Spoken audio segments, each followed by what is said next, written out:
अस्सलाम वालेकुम मोहतरम सामीन। आज हम हज़रत मूसा अलैहिस्सलाम की लुकनत और गैर अरादी तौर पर हज़रत मूसा अलैहिस्सलाम से एक कप्ती कत्ल हुआ, इस बारे में बात करेंगे। बचपन में एक दिन फ़िरौन ने आप अलैहिस्सलाम को उठाया तो आप अलैहिस्सलाम ने इसकी दाढ़ी पकड़कर ज़ोर से इसके मुंह पर तमाचा मार दिया। इस पर इसे गुस्सा आया और इसने आप अलैहिस्सलाम को कत्ल करने का इरादा कर लिया। ये देखकर आसिया ने कहा, ए बादशाह, ये अभी बच्चा है, इसे क्या समझ, अगर तू तजर्बा करना चाहे तो तजर्बा कर ले। चुनांचे इस तजर्बे के लिए एक तख्त पर आग के अंगारे और एक तख्त पर सुर्ख याकूत आप अलैहिस्सलाम के सामने पेश कर दिया। आप अलैहिस्सलाम ने याकूत लेना चाहा, मगर फरिश्ते ने आप अलैहिस्सलाम का हाथ अंगारा पर रख दिया और वो अंगारा आप अलैहिस्सलाम के मुंह में दे दिया, जिससे ज़बान मुबारक जल गई और लुकनत पैदा हो गई। जब हज़रत मूसा अलैहिस्सलाम जवान हुए, जवानी में ही हज़रत मूसा अलैहिस्सलाम ने हक़ का बयान और फ़िरौन और फ़िरौनियों की गुमराही का रद्द शुरू कर दिया और फ़िरौनियों के दीन से मना करने लगे।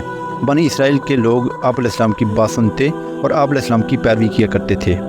आस्ता आस्ता इस बात का चर्चा हुआ और फ़िरौनियों ने आप अलैहिस्सलाम की तलाश शुरू कर दी।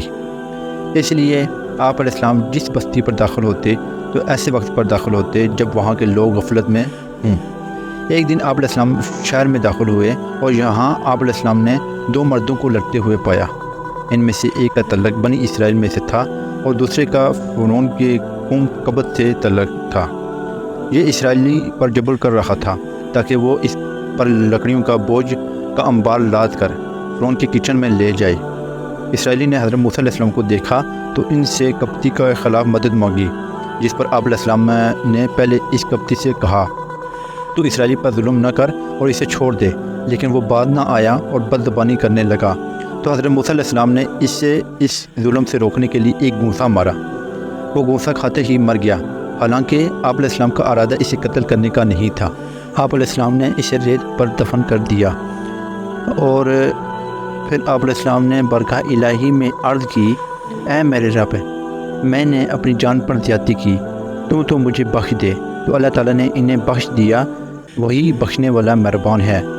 दुआ मांगने के बाद हज़रत मूसा अलैहिस्सलाम ने शहर में डरते हुए इस इंतज़ार में सुबह की कि खुदा जाने इस कप्ती के मारे जाने का क्या नतीजा निकलेगा और इसकी कौम के लोग क्या करेंगे।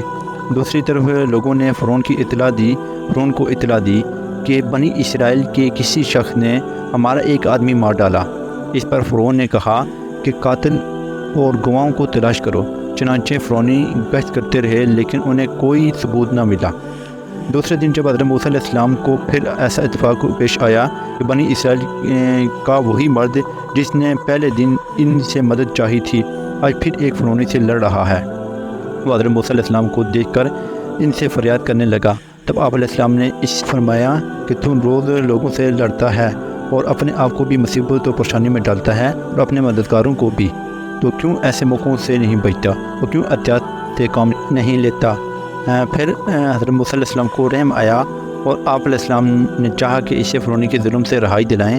जब आप अलैहिस्सलाम ने फ़िरौनी को पकड़ने लगे तो इसराइली मर्द गलती से ये समझा कि हज़रत मूसा अलैहिस्सलाम मुझसे खफा हैं और मुझे पकड़ना चाहते हैं।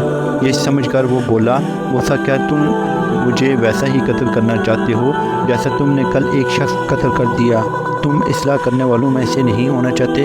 फ़िरौन ने ये बात सुनी और जाकर फ़िरौन को इत्तला दी कि कल फ़िरौनी का मकतूल हज़रत मूसा अलैहिस्सलाम हैं। फ़िरौन ने आप अलैहिस्सलाम को कत्ल करने का हुक्म दे दिया।